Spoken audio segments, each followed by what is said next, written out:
Hello everyone. Uh, my name is Siro, and taking this time to welcome you to this live stream. And I'm hoping that we'll be able to actually make you understand how this whole thing about our ride to uh, Nairobi, to Nakuru, to Kapsabet, and then to Chavakali, how it was. And this is one of the first episodes of our Baiskeli stories, as I promised some time back. So basically, what you're going to do here is, in a nutshell, is I'll be trying to make you understand what it takes to actually be able to do such a ride from uh, actually a ride that is crossing all those towns up to getting to a point whereby you're doing 360 kilometers in under 24 hours. So I want you to sit tight and get to understand what it is that it entails for somebody to actually do something like that. So basically, what I would also want you to understand is that this is not something that you just wake up in one day and you say you are going to do it. No, this is something that you actually plan. You plan until you come to a point whereby now it is you executing.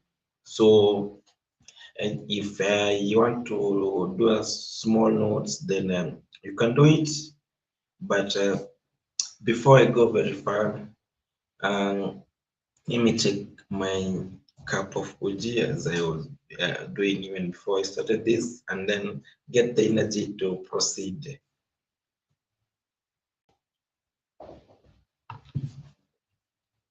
So, uh, in a nutshell, what does it take to actually do 360 kilometers in under 13 hours?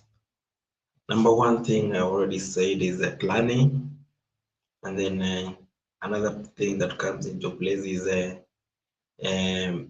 you also need to look at your finances. Then once you have also looked at your finances, you also look at training, and then the last thing that you actually have to do, actually the second last thing that you have to actually do is you need to talk to people, and mostly you are telling these people so that they can be like accountability partners. Basically, you need to tell people that I'm doing this, and on this date I'll be doing this, and then they can motivate you. They can tell you something that you probably didn't know. Then again, they'll be following up with your story when you start to do it. So basically, it's all about accountability. But you should be very careful that you do not tell somebody who will bring negative energy into whatever you are going to be doing. So, without further much ado, you also need to get to a point whereby you also come to executing. Don't be that person who says and says and says and says, but he never does anything. People won't take you serious. So when you've told those people, you tell them even the dates. You'll also tell them. You also be updating them. For example, you can be posting on your status or in the WhatsApp group, or you can be posting on your Twitter or Facebook.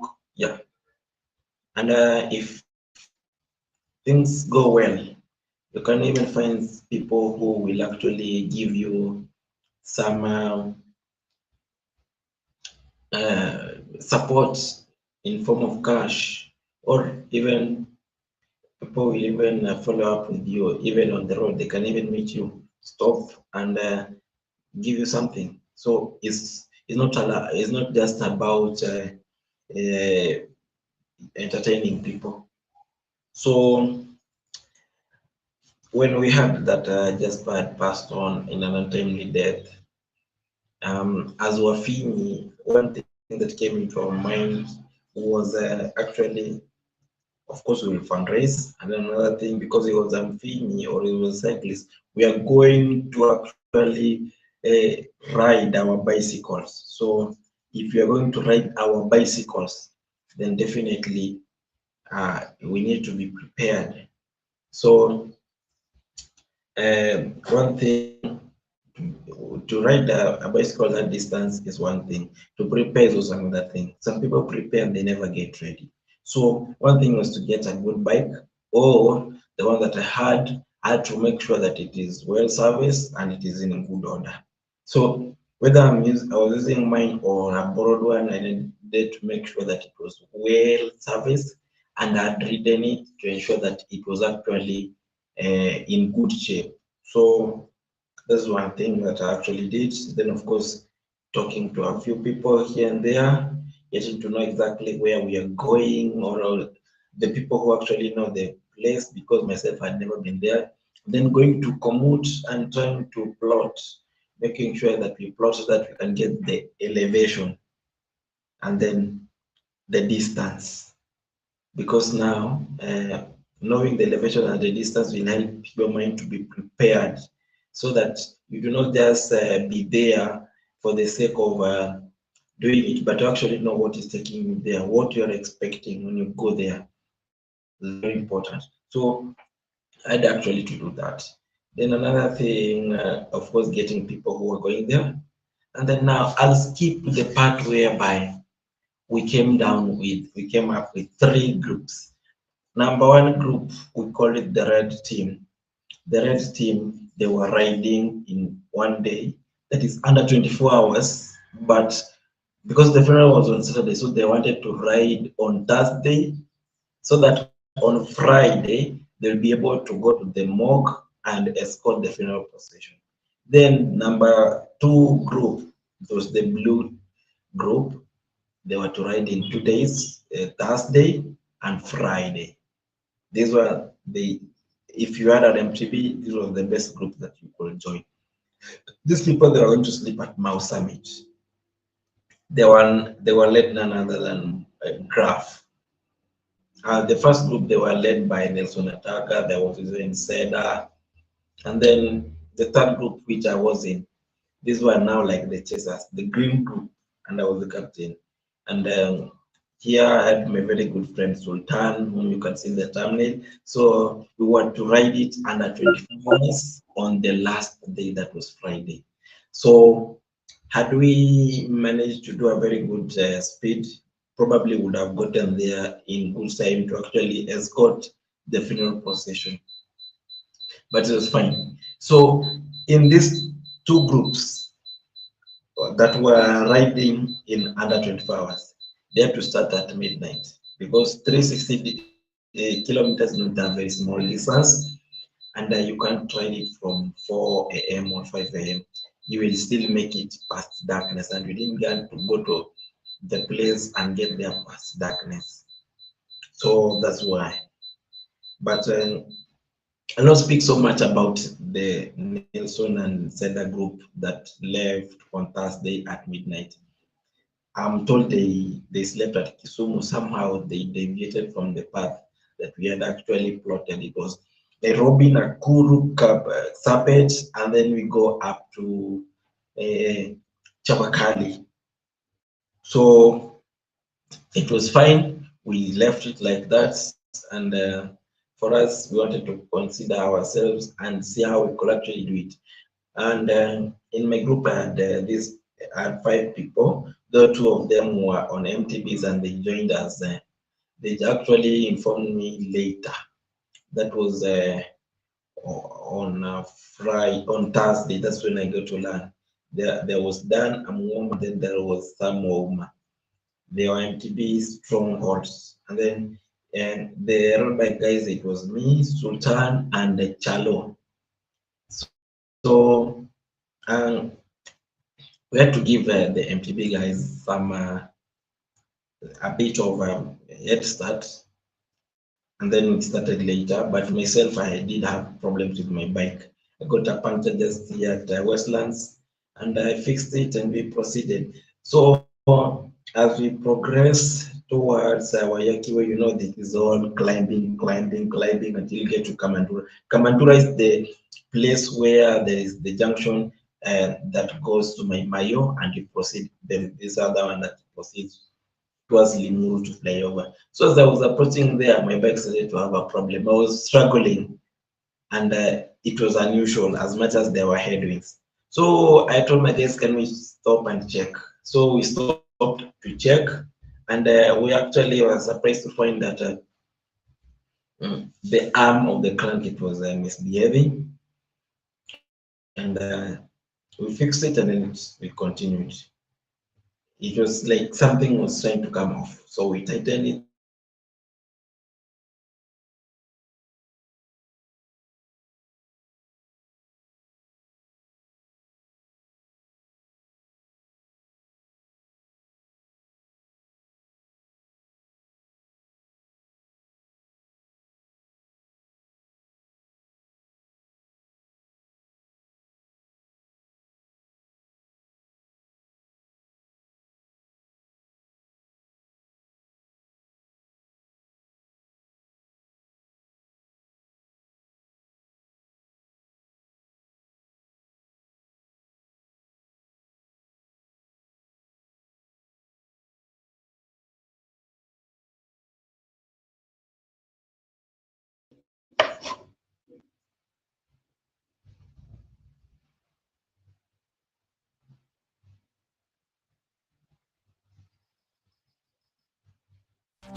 Okay. So let's proceed. There was a slight interruption, but I'll just proceed. So as I was saying, I had a problem with the bike, and my guys tried to help me, only to realize we had a problem with the BB or the bottle bracket. So I had to find a way to fix it. And then my guys were starting to feel cold. You see, now we had already warmed up. It was 1:30 past 1:30 a.m. and it was becoming cold. And because we had already warmed up, now stopping, we started to shiver. My friend like Sultani was shivering, and um, thank God there was Ruby's nearby. So we went to Ruby's, and I bought some coffee, and we took coffee at least to help us warm up our bodies, and then we proceeded. And for now, I could not use the big chain ring because of the problem that the bike had developed. I normally use the big chain ring or what we call djembe. Then we proceeded with it like that up to flyover. Then now we checked and we saw the bike was had not misbehaved.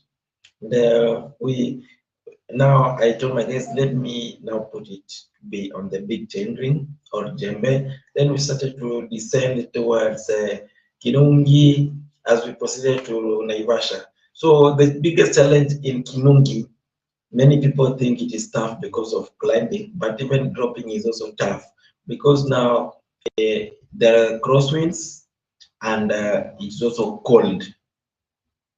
So by the time we're getting to Naivasha, again we were shivering. I told my guys, can we just go to Ruby's and find some more coffee? And that's what we did. We took coffee, and our bodies warmed up, and then we started to get back on the road.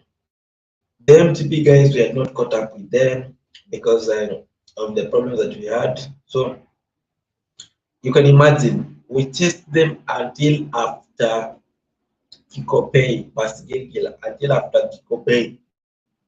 That's when we saw, or we caught up with them. And we told them, don't worry, don't have a problem with us, whatever we want to, you don't struggle to catch up with us because we have MTBs, you have MTBs and we have road bikes. So let's just do our thing. We'll probably catch up at some point. And of course, we started to ride, and at some point they will catch up with us. They will, you drop them like that. Oh, I'm even forgetting. We have a good friend, Bunnies. She had said she was coming to bring us some chapos. She actually bought us some chapos and mandazis. So these chapos and mandazis, they really helped us. Bunnies, thank you so much. They really helped us somewhere along the way. By the time we get into Nakuru, we had finished them. But we found a place in Nakuru to take breakfast. That was 150 kilometers, and it was some minutes after 7. We took breakfast, and we started to feel better. Even some people could now take off their jackets. And then we took off the jackets, and we got back on the road. And you see now after Nakuru, past Njoro Junction, I'd said I was going to drop this guy Azu. He was saying he was going to join us with his team. I don't know if they made it or it was just stories at Java. So after General Junction, that is where now you start to get the journey starts. From Nairobi, that was not nothing, but from Zero Junction, you start to feel now the elevation starts to come a bit tough from there as you proceed until you get up to Salga. There's a place for TT section towards Salga town, but I want to say it's not. But if you've already started to suffer down there, it won't help you so much. So I remember towards Salga there was a truck or a trailer. They actually slowed down to wave at me. Seems like I have some fans, and I was so happy to actually be waved at by somebody in a trailer. So I was able to make some, I would say, I was able to feel uh, special because somebody in a truck is actually slowing down to recognize you with what you're actually doing. So as we proceeded, I can say, uh, by this time actually there was Sultan and Chalo ahead of me, and I managed to catch up with them on Sasangwan climb because I think they had somehow slowed down. They were being affected by the climb as well as the headwinds. So this is where we started to cycle together. I was encouraging them because even Chalo, he had started to feel the effects of the elevation. So we proceeded, and we proceeded until we finished up to Mau Summit. It was still around, it was some minutes to 11, and we didn't feel the need to stop or do anything uh, like eating. So we proceeded. The next stop was to be in Timboroa. At some point, I think Jalo did a breakaway because he got behind some truck, and then like that he went. And you see, if a truck can pull you, and then you get your sweet spot, even if the truck leaves you, I think it can be hard for people to catch up with you. So me and Sultan, we proceeded, but at some time Sultan would leave me inclined because you see from Mau Summit up to Timboroa, it's what we call Pandashuka. It's up and down, up and down, up and down for like 30 kilometers. So from Mau Summit, I've said it was around 210 kilometers. So we proceeded. I think the next place I found Sultan, it was in Timboroa Center, just after the equator, he had stopped to take some, I think some water. Yes, and then we proceeded with him up to Timboroa town where we took lunch. It was around 2 p.m. Actually, it was 1:30 p.m. We stopped there to take some lunch. By this time, the MTB guys were just like between 20 to 10 kilometers behind us. And then I think Chalo was also at Kapsabet Junction somewhere.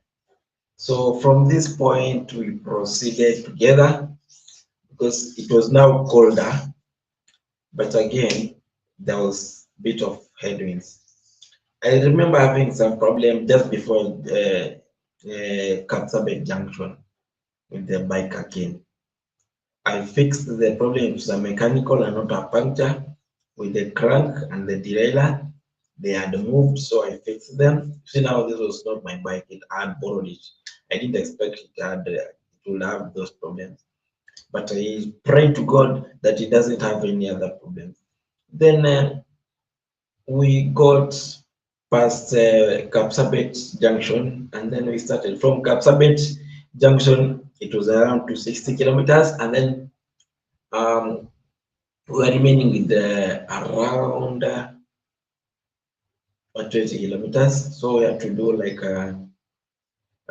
like around 45 kilometers to Kapsabet town. Then I was happy at least some point we did have some TT section, and some MTB guys were following up with us and making us feel like they were chasing or they were like our chase cars. It made us feel special. Even Sultan was already tired. They got some energy, and we were riding, probably doing between 40 to 50, and it was awesome. By the time we were getting to Kapsabet town, about 2 hours later, I could actually feel that we had done well. There were, my friend Sultan was actually feeling like, by the time we're getting to Kapsabet town, it was around 310 kilometers. This is from Baiskeli Center, if you are following. This is from Baiskeli Center. And we stopped, we took some soda. If he was telling me his left foot was feeling some that was itchy. So we told him to remove the socks, and then with some what was that? Deep heat. I massaged it, and then he felt better at least now. I think even myself, I also did the same to my foot. Then we got back on the road. By this time, we were being told the funeral procession had actually made it to the home. So from here again, it was about 50 kilometers to Chavakali. If you know Chavakali Junction, yes. So from there, we started again. And I see now here again, it was Pandashuka, going up and down, going up and down, going up and down. And they were not so tough. We actually got into some leaderboard in that some of that section. You see, where the hills are is that kind of a situation, and they are not very big. You just go full gas, full gas, full gas. And so you say, you drop, you do 60 kps or 80 if you can do it. If you are heavy like Steve Lega, you can do 80 kps. You drop. Then when you drop, then when you're down there, you attack. You attack by the time while you are still in that speed, so that you go like half of the climb with the momentum that you went down with it. Then from there now you start shifting to softer gears as you proceed. You can even off saddle if you're a climber, you can off saddle. By the way, you guys, you should practice off saddling. Off saddling can help you when you're doing long distance to actually relieve your butt from sitting down all the time. When you sit down on your bike for for such a long distance, it can really affect your bum. Like you will feel like your ass is on fire. So it's a good thing when you mix of saddling and sitting down. Sit down in flat sections and drops. So like that until we go to Shamahoho, less than 10 kilometers to Chavakali, and we stopped to take some photos before proceeding. I think that's where, after that, that Tim Dege and his occupants in the car caught up with us, the likes of MK, Christine, and Duta. You guys were awesome to give us to chase us for the last, like, is it 7 kilometers to Chavakali? So all this time, just know for the past like 100 kilometers, Sultan was not there. He was there physically, but he wasn't there, if you get what I'm saying. So I was encouraging him. The last time Sultan had done 360 was 2 years ago when we went to Namanga with a bigger group comprising of cycling Nairobi and city riders. But this one does not have because of elevation. Our elevation was 4,284 meters. My friend, it was not easy. The good thing is that the sun did not mess us up with the heat. That was if the sun was there, it would have been tough. So it was around 6 when we approached Chavakali, and we ended our ride because now we had the likes of we had Lucha and MK. They wanted to also ride the bike, and Christine. We gave them our bikes, and Lucha took Sindege's bike, and then they started to ride towards the home of the late Jasper, which is like 6 kilometers into Eregi. Eregi is in Kakamega County, but Chavakali is in Vihiga County. There was some section there that is rough road, which is now bigger, and then there's where there is a good road that is Kakamega County. And just like that, we made it. My bike didn't give me any other problems. I've serviced it and I've returned it to the owner, but I'm making sure I get my own bike because the other one that I had, I sold it. So I'm getting another bike so that I use it in my forthcoming charity ride, which is the end of this month on 29th. So I think I've tried to give you a glimpse of what the ride was. In future episodes, I'll talk about other rides in my section of Baiskeli stories. My name is Siro, and that was my time. Thank you so much. Until next time, see you again.